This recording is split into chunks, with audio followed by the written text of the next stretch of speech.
I still remember that day like it was yesterday, the NBA season delayed indefinitely. I remember the first thing I thought to myself, a Frenchman really ended the whole season. Then I thought, wow, sports is canceled. No more Lakers versus Clippers, no more playoffs. Everything sports is over, just like that. But then I started thinking, wait, what's going to happen to esports? I know for some people it's not the same as the traditional sports, basketball, football, baseball, but esports still works like the traditional sports in the sense that events are hosted at stadiums full of fans who can come and watch their favorite teams play. At the same time, esports, which has always been traditionally watched online, should definitely be able to function under these stay-at-home conditions. In fact, this seems like a golden opportunity for esports to rise to the top and prove to everyone that it is the future. Look, at the end of the day, COVID-19 f***ed up everything, but there's still a way for you to still maintain and possibly thrive during these times. And that is what today's topic will be about. What has esports been doing during these times? What are some ways they can improve? And ask the most important question. What would it take for you guys to go back to these events? As of right now, esports is trying to find its place in the world because a lot of people still don't believe in it. Oh my God! How can you not make fun of that? And to a degree, rightfully so, because it's still a new thing, so the genre has to prove its worth. Esports is pretty much experiencing what it feels like to be a young adult nowadays. One of the things I was worried about with esports during this pandemic was that they were just going to cancel all their events. Thankfully, I was proven wrong. Many event organizers have been continuing their leagues online. For example, Riot Games took its League of Legends Championship Series online only in under just a week. It's important that they're doing this because this is the best opportunity to get people's eyes on them. Everyone's pretty much stuck in the house. No one is watching traditional sports right now unless it's highlights or it's the Michael Jordan documentary, The Last Dance, proving that LeBron is miles away from Michael Jordan, which I really don't think he is. I still think that debate is up in the air, but hey, that's just me. On the other hand, in terms of viewership, Team Liquid's viewership is up 30% higher than any month the company has ever seen, while Santiago says viewership numbers for G2 are up around 20%. Twitch itself went from 33 million to 43 million viewers between March 8th and March 22nd. Even though the numbers are going up, it's not perfect yet. One of the biggest problems with not having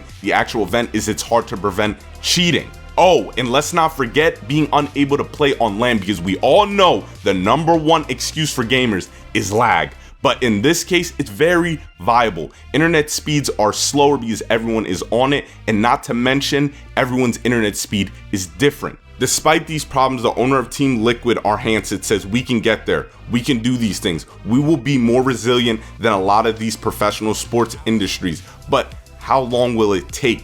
Each game will handle that a little bit differently, he says. As always, it's a time factor. It becomes a question of whether or not we have a lot of time or a little. Without actual live in-person events, we know things won't run perfectly, and right now there is no way to test that. Also, with how much we are still learning about this virus, it could be a while till we go back to normal. We also have to worry about how the gaming industry and this whole realm of esports competes with the reality of a crashing economy and a potential collapse of life as we currently know it. Not to mention, in the future, events with a bunch of people are going to have to change a lot, especially in the way they do things, because I don't think virtual concerts and events will suffice long term. Die for and no religion too.